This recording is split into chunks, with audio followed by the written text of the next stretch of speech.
Bismillahirrahmanirrahim. Assalamualaikum warahmatullahi wabarakatuh. Selamat pagi. Perkenalkan, saya Mulyadi, NIM 20021072256 dari kelas MJ 403 Prodi Manajemen PJJ S1. Pada kesempatan ini saya akan mempresentasikan tugas UAS dengan tema analisis korupsi, reformasi regulasi, dan potensi kewirausahaan sebagai tantangan dan solusi kemajuan Indonesia. Mata kuliah Perekonomian Indonesia yang diampu oleh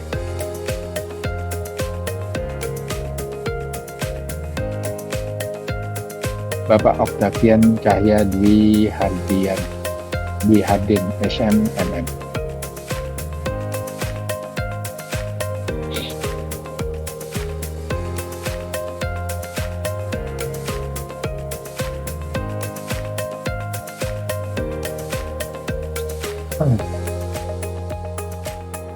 Dalam presentasi ini, saya akan mengulas 3 isu utama yang saling berhubungan.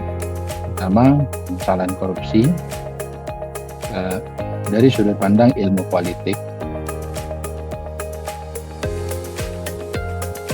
Kemudian yang kedua, peran regulasi pemerintah dalam menciptakan iklim bisnis yang sehat. Yang ketiga yaitu pentingnya membangun semangat kewirausahaan untuk masa depan bangsa.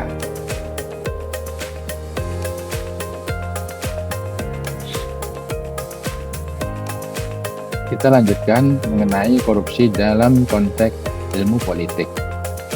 Korupsi adalah penyalahgunaan kekuasaan publik demi keuntungan pribadi. Korupsi ini menimbulkan ketimpangan sosial, kemudian juga merusak kepercayaan publik dan menjadi hambatan utama pembangunan nasional.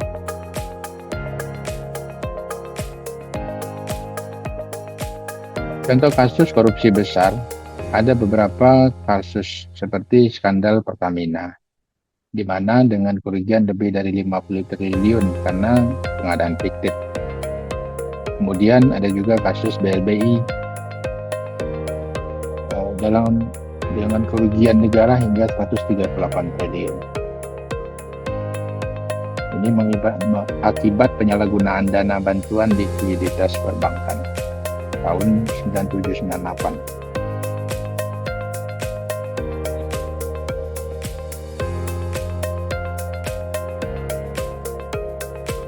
Lalu bagaimana upaya mengatasi korupsi? Ada beberapa langkah yang diambil, antara lain penegakan hukum melalui KPK dan sistem peradilan yang independen. Kemudian digitalisasi layanan publik, sehingga ini menyebabkan atau menghasilkan transparansi. Dan kemudian pendidikan politik dan moral untuk membentuk budaya anti korupsi.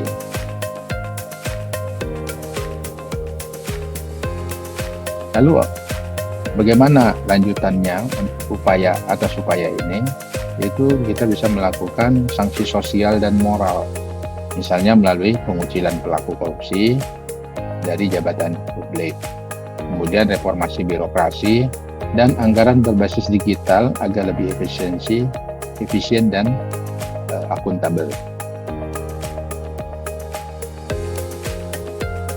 Sebenarnya ada peran regulasi pemerintah dalam bisnis, yaitu menetapkan standar melindungi konsumen melalui undang-undang dan stabilisasi, mencegah praktik monopoli, dan menyediakan saluran pengaduan jika ada pelanggaran-pelanggaran.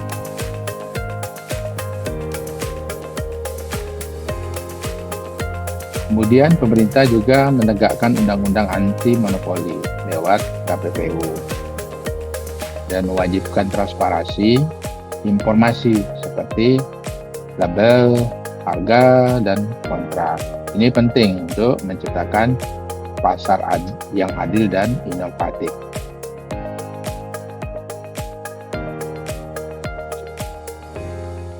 Pentingnya sikap entrepreneur atau kewirausahaan, karena ini sangat dibutuhkan Pertama, menciptakan lapangan kerja baru, kemudian meningkatkan daya saing bangsa kita, serta menggerakkan ekonomi rakyat melalui UMKM.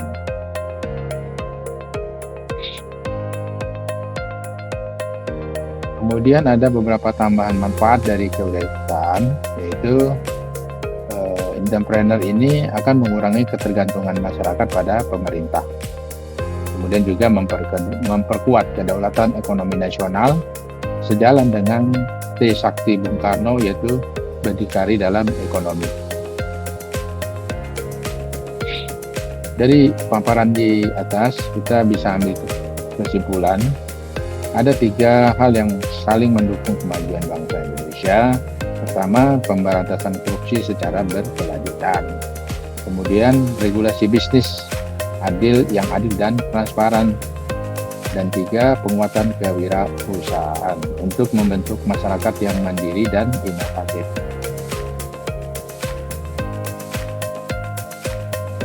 Demikian paparan saya dalam mata kuliah perekonomian Indonesia ini, 3 pilar tadi, yaitu pemberantasan korupsi, regulasi bisnis, kemudian penguatan kewirausahaan. Semoga presentasi ini memberikan wawasan yang mendalam. Mari bersama membangun Indonesia yang lebih baik berlandaskan integritas, regulasi yang adil, dan semangat kewirausahaan yang inovatif. Saya akhiri, wassalamualaikum warahmatullahi wabarakatuh.